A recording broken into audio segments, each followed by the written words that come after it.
Hey folks, dog days of summer. It's hot out here, but there's still a lot to do. And now's a great time to learn something new. Would you or someone you know like to learn the basics of fly fishing? We've got a great teacher who has years and years of knowledge and who is offering a special Introduction to Fly Fishing course. We talk a little bit about that and so much more right now when we go out in the open.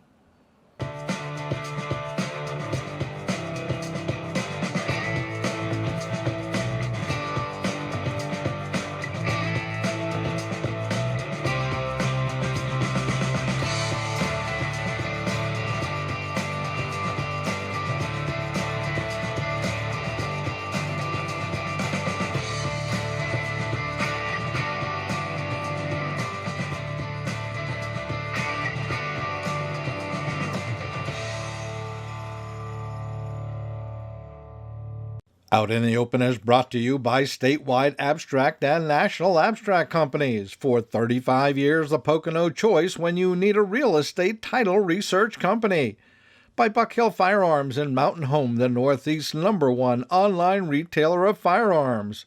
By B&B Chrysler, Dodge, Jeep, and Ram in Honesdale, a family-owned and operated new and pre-owned car and truck dealership trusted for the best price and service since 1970. By the Car Firearms Group, the #1 choice of personal carry, and the Tommy Gun Warehouse in Greeley, where you will find the largest retail showroom in the Northeast for all kinds of new and used firearms. Hey folks, welcome to this edition of Out in the Open. I'm Alex Zidock.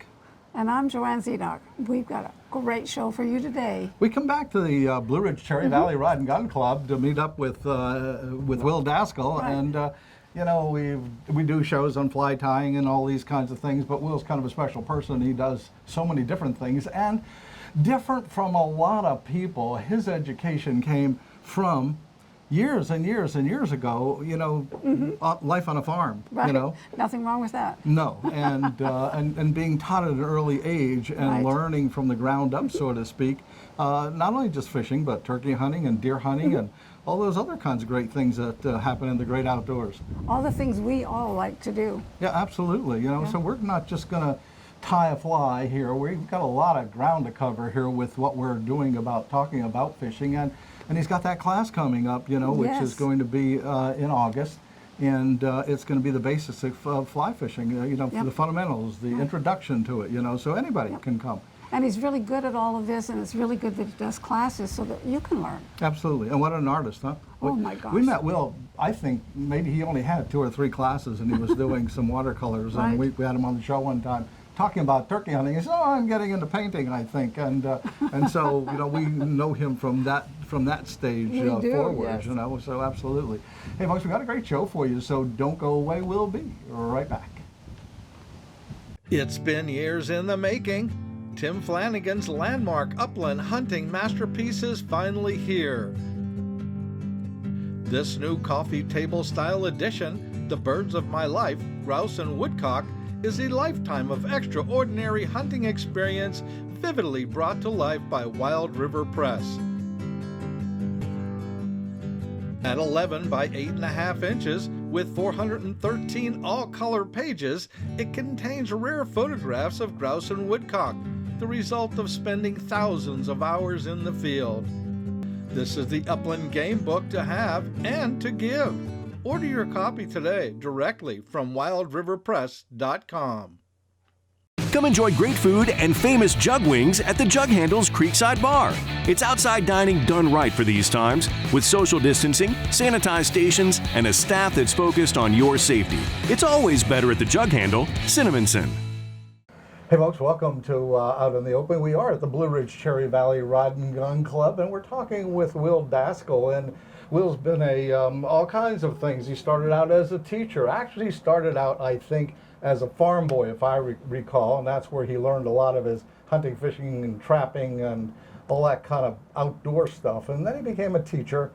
And then he moved to Pennsylvania, and he's enjoying life here in Pennsylvania, doing all of those kinds of things. And you're still going, and one of the things he's become is a fantastic artist. I mean, Will teaches classes. He does all kinds of things. So we're going to explore a little bit with Will about all those things that you do. I mean, I don't want to say least of each, but part of each is fly tying and fly fishing. Well, we're limited by half hour, so.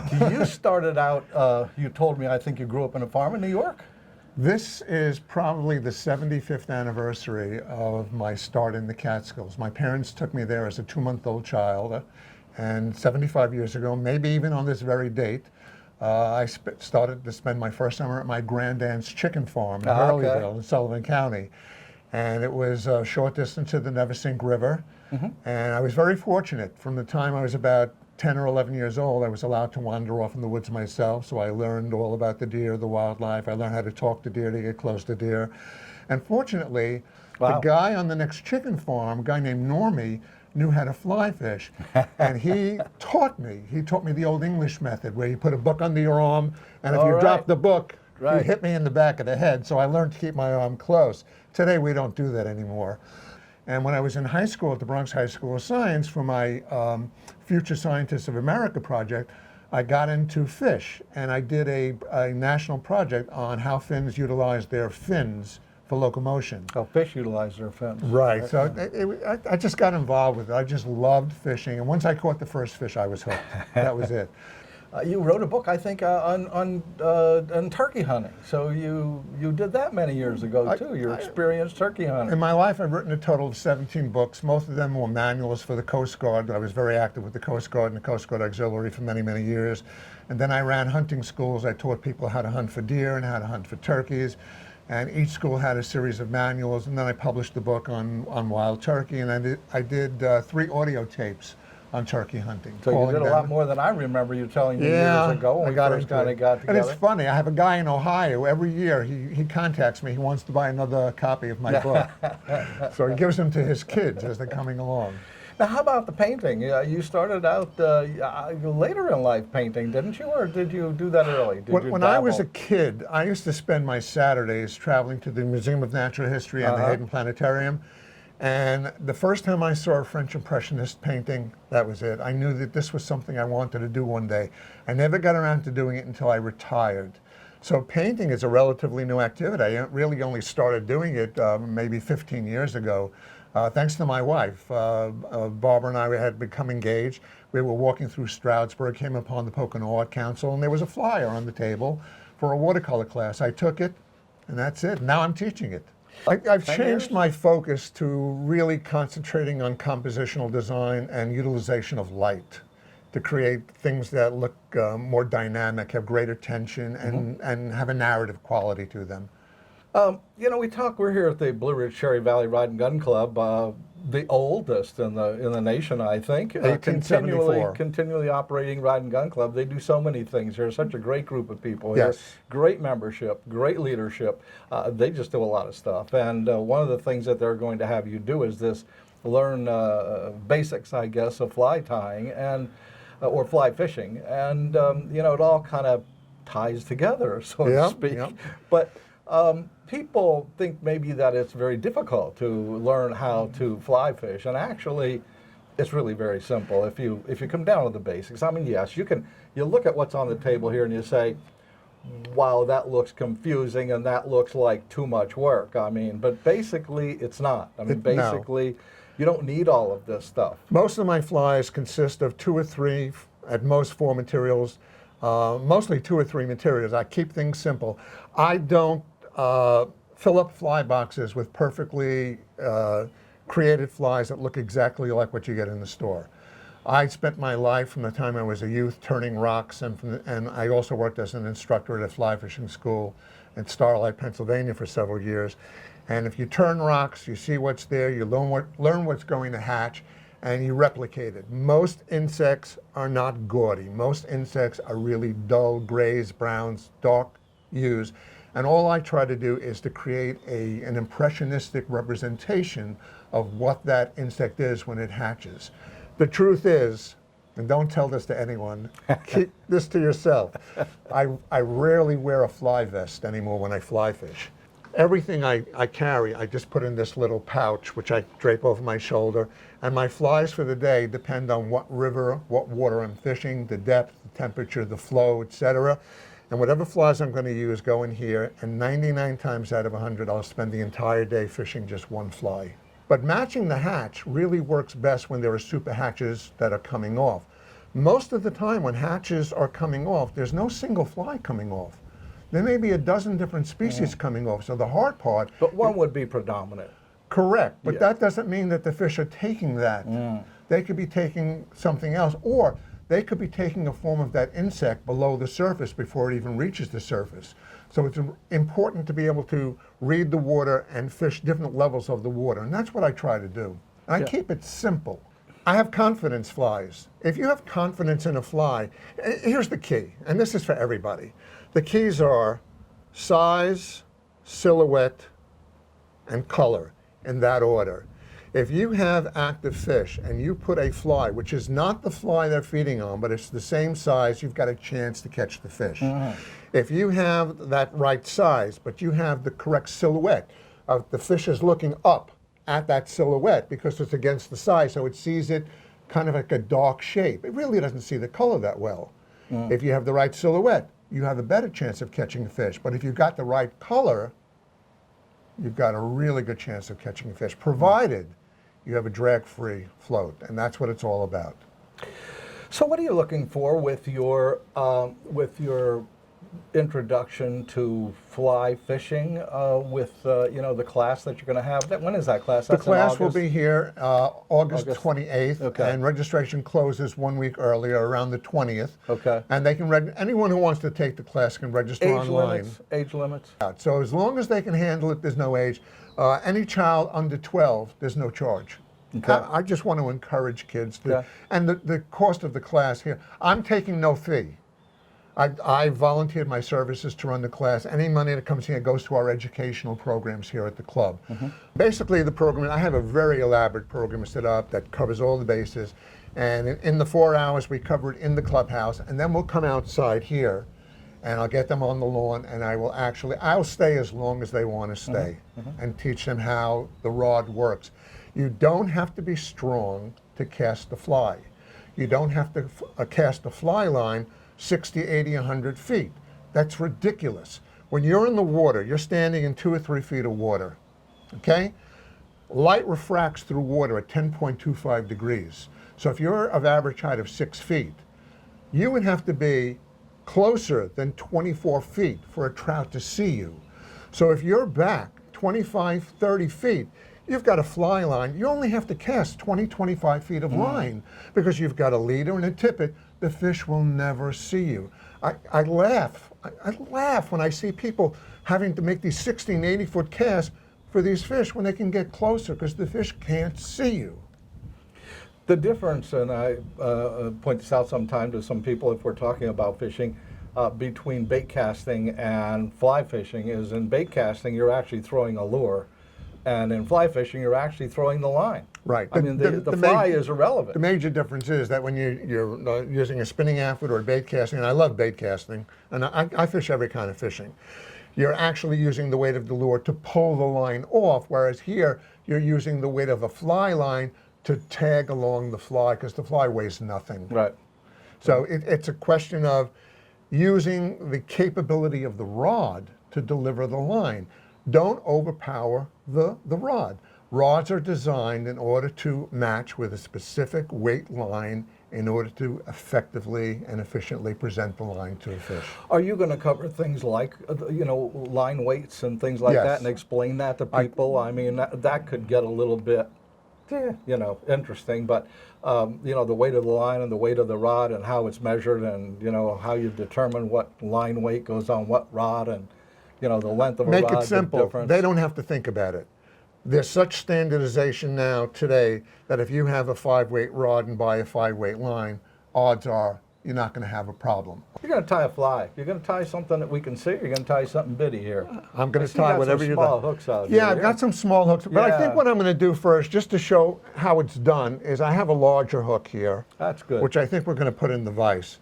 I think that would be good. Very, very simple. Now, the way this works is we open up, this is a Renzetti Traveler vise, which I bought from Don Baylor. You know Don very well. We know Don Baylor. But before we get into this tie, we're going to take a little bit of a break, so folks don't go away.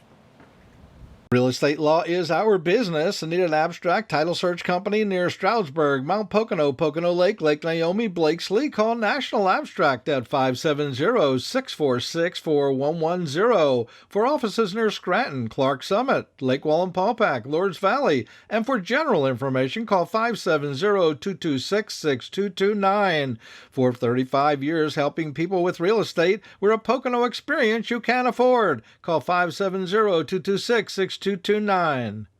Buck Hill Firearms, home of the $10 transfer, located at 916 Route 390 in Mountain Home, Pennsylvania. You never have to make an appointment. We're open 10 a.m. till 6 p.m. Tuesday through Saturday. Buck Hill Firearms is a full-service gun shop with on-site gunsmithing. Buck Hill Firearms NRA certified instructors are here to help you choose a gun that's right for you. Buck Hill Firearms, 916 Route 390 in Mountain Home, Pennsylvania, right next to the Mountain Home Diner. Check out the website at buckhillfirearms.com. Don't be shy, stop by and see why so many folks rely on B&B for the best buy. Easy to find in Honesdale. We're making deals on all types of wheels. Brand new Chrysler, Dodge, Jeep, and Ram, and the cleanest pre-owned vehicles in the land. For big choices and the best buys, head to B&B, Chrysler, Dodge, Jeep, and Ram in Honesdale, where smart buyers shop first. B&B, better and better.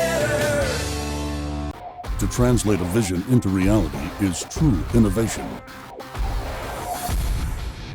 At Car Arms, we not only manufacture some of the most advanced firearms on the market, we build assurance and reliability through a solid history of quality. We pride ourselves on offering concealable, performance-driven firearm systems that exceed expectations time and time again. Car Arms, American ingenuity at its finest. Okay, folks, what we're going to do now is we're going to tie a very simple fly, typical of the flies that I fish. I'm going to do a very simple caddis pattern.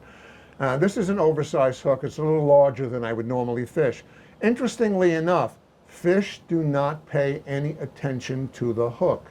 If that were the case, they would never bite into a hook because the barb, the hook, the curvature, none of that is recognized by the fish. So what happens? Fish respond to certain triggers. They respond to the size, shape, silhouette, but you could have a trigger on. So for this, I'm going to put a trigger on. I'm going to start off by putting a little fluorescent green thread, and I'm going to dress it on the hook. Start here about the 2/3 point, come back, and right about here, I'm going to cut my tag end. I'm going to build up a little ball. Now, little ball serves two functions. In reality, that little chartreuse ball could very well represent the egg sac of the caddis fly. But more importantly, it could represent a trigger point because trout, most fish respond to green. And if you put green into a fly, you're going to have a fish catcher. At that point, I can tie this off. But what I'm going to do is, without cutting it, I'm going to start my black thread right on top of it, go back on it, and once I catch up to it, I can cut it off and not have to cut twice. So that's a good fly tying trick for those of you who are tying for the first time. Okay, so now I've got that started. What I'm going to do now is I'm going to dub the body. And for a caddisfly, I want the body to be as scruffy looking as possible. The more filaments and fibers that I have on the body, the more little droplets of water can adhere to it and create a luminescence. The dubbing I'm using is a dubbing I've made myself, which is from a local woodchuck, backyard squirrel, hare's mask, and a little bit of gold fleck. All I did was cut it into small pieces, run it through a coffee grinder, and voila, I've got my own dubbing and I don't have to pay exorbitant amounts of money in the store. I added a little wax so it's sticky, and what I'm going to do is I'm just going to pick out some fibers and I'm just going to touch it on here. And this is a process known as touch dubbing. The wax will help this to stick to the thread. Then all I have to do is just give it a little spin.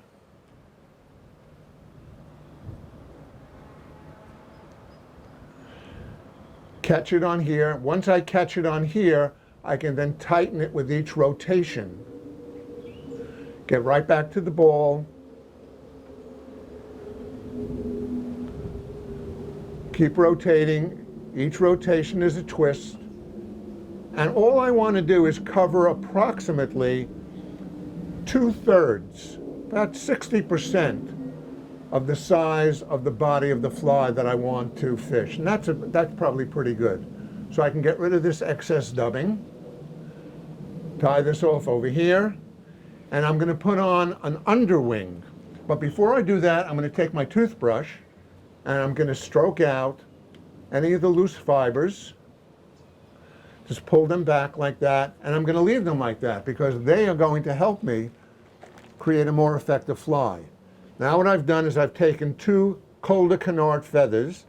These are feathers that come from the preening gland at the butt of a duck. And I want these to be just a fraction past the egg sac. I'm going to put it on here, pinch it in place, grab the thread, do a pinch wrap, do 2 revolutions, and check the position. Looks good to me. I'll do 1 more behind, 1 in front, 2 in front, and 1 more behind, because this is really slippery stuff. It's very oily. Having done that, I can remove the excess. And now all I have to do is put some kind of a hackle on. So what I have here are 2 hackles. I have 1 brown and 1 grizzly. These are saddle hackles, and they came from the back neck of the rooster. So I've exposed a tie-in point, got it in here.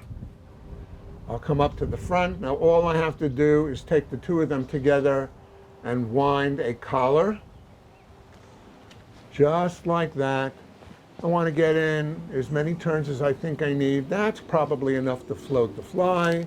Come over the top 2 or 3 times, come to the front, bring it forward, and now I can cut this out.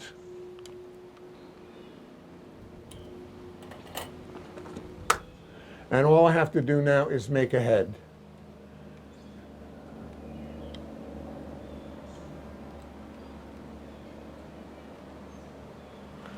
Take my whip finisher. Now, if I'm tying flies for someone else, I will glue the flies. I'll usually do a 5-turn whip finish. I'll glue it and that's it. For my own fishing flies, I don't bother gluing them. I just put on 2 5-turn whip finishes, and that's really all. I've never had a fly come undone. And that's it. It's as simple as that. And that will catch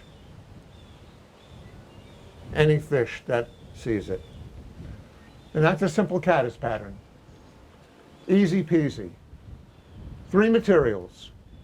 Some body material, which is dubbing, which I created myself from local fur that was harvested in the area. 2 underwing feathers. Now, I could have done this with an overwing. If I did an overwing, I could have stacked it with some deer hair and put the deer hair on top to create an overwing. But I have found that it really isn't necessary. So most of the time I don't even bother. I just fish the fly that way, and I will simply dress it with some kind of floatant, and it will float for hours. And that's the whole deal. Would you tie a fly differently? Do you tie flies differently for trout than you would for bass, except for size, or walleye, or something like that? Well, I don't fish for walleye because that's really very deep bottom fishing. The same flies that I use for trout, I've also used for bass. Woolly buggers will catch trout and catch bass, that's for sure. Egg-sucking leeches will catch both. And you can use very large leeches and woolly buggers and catch, I mean, I've caught 7-inch trout on woolly buggers that are this big and leeches that are that big. So yeah, I can use the same fly. But when there's hatching going on, you really want to match the size, the silhouette, and the color of the fly if you can. For a generic fly like this is going to work because it has all the natural coloration that the fish will see on the trout, on the insect itself. You have to remember, trout are voracious predators, and they will eat almost anything provided they don't have to spend a lot of energy. And a trout will never expend more energy to take food than it will expend in order to achieve it. Fantastic. Hey, let's talk again a little bit about your class now in August. What's the date again for that? That's Saturday, August 28th, here at Blue Ridge Cherry Valley Rod and Gun Club. We're in Scioto down here right now. Yep. Easy to find. Easy to find, and the website's easy to find. Blue Ridge Cherry Valley Rod and brcv-rodgun.org. So it's easy to find, so they can get information. And what about people, once they get on your website and they see the kind of artwork that you do, they're probably going to be very interested in maybe taking one of your art classes. How about a plug for that? Well, this is airing in July of 2021. My next art class will begin on Wednesday, July 28th at the Community College, Tannersville campus in Monroe County. And that's a very interesting class. It's a very popular class. It's called a Painter's Workshop, and the painters can use any medium they want.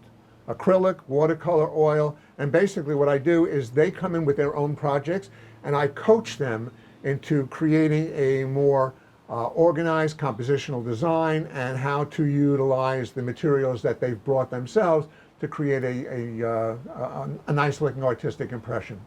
Fantastic. Thank you very much for coming on. If people want to get in touch with you, they can go to your website. They can. All right. Your website is WillDaskal.com. WillDaskal.com. All right, Will, thanks. We'll see you someplace. Always a pleasure. On the stream somewhere. Out in the Open is brought to you by statewide abstract and national abstract companies. By Buck Hill Firearms in Mountain Home, the Northeast's #1 online retailer of firearms. By B&B Chrysler, Dodge, Jeep, and Ram in Honesdale. By the Carr Firearms Group, the #1 choice of personal carry, and the Tommy Gun Warehouse in Greeley. Another great show, JoAnne. Absolutely. That fly that Will tied was very simple and very easy. The so great thing cute. is, he takes things down to the basics. Yes. The basics. Right. Very simple kind of stuff, and that's all you need to know. For if you're a fly fisherman, or if you're going to be a fly fisherman, or you want to be a fly fisherman, you got to start somewhere in the basics, the easiest stuff, and this stuff is easy. We talked, this stuff looks complicated, but really, you can go as far as you want. Once you get bitten by one of these flies, and these flies do bite. No, fish bite these flies, but they can bite you too, because once you get bitten tying one of these, then you're going to want to try it and do more yourself. There's nothing better than to take a hook, take some thread, take some feathers and hair and flash and whatever you can. Just try your own thing, tie it, take it out to a stream and catch a fish on it. That's the epitome of fly fishing. Well, the important thing is you can come to Will's class and he'll teach you how to do this. Absolutely. That's and even more teach you. important. Yeah, I like that idea about when he said, he was taught holding the book under your arm, fishing this way, And of course, we've seen that happen. And then when you drop the book, the instructor hits you on the head with it from the back, So, so it works, So it's fantastic. Hey, we hope you enjoyed the show. We enjoyed bringing it to you. And, of course, get information from the Blue Ridge Cherry Valley Rod and Gun Club out here in Scioto. They've got a lot of programs, a lot of good things. Wonderful club. The oldest continually operating rod and gun club in the country. And we have it right here in the Poconos. So, we're going to be somewhere, but basically... We're going to be out in the open. Absolutely.